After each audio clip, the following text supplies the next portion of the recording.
too. You can look at it while I talk about it. Some of the words for beauty that are consistent across all of these communities have to do with being beautiful inside and outside. Beautifully made, but also beauty of character. So in these, something you'll see consistently as we go through the bent legs, it's like these are not items that are relaxing. They are, in his right hand is his powerful weapon, the left is a symbol of leadership. And this sold for $4 million at auction.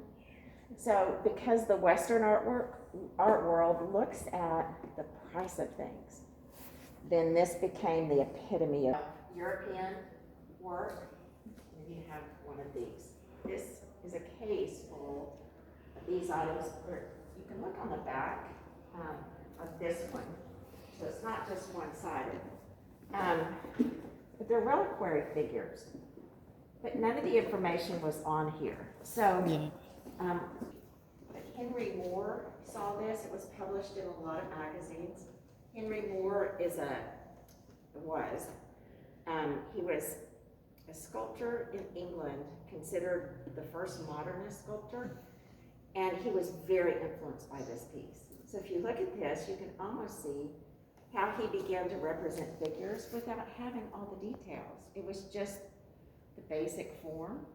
So the art that came to the palace, so it was a central pier, so it was functionary in the palace. And this is the queen, crowning the queen mother, crowning the king. And who's the most important person? It's the woman. So this balance of male and female is very, very key. The harmony, they each have their roles. And in this case, the women, throughout, the women are representing renewal. So they have representation in even men's societies exclusive to the women. They will have these statues of women. If you look at the breasts, they are not like a lot of American idealized women. They are representing women who have had multiple children. They've got the droopy boobies that are there, and because that represents fertility. This is someone who has had successfully children, and so it's a marker of female and continuity with the community.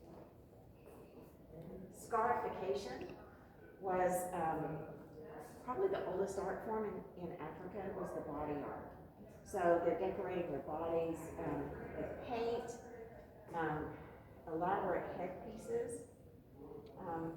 Is this to represent the king being like a young boy? Could be. The catalog is really interesting and talks more about some of the words for the language.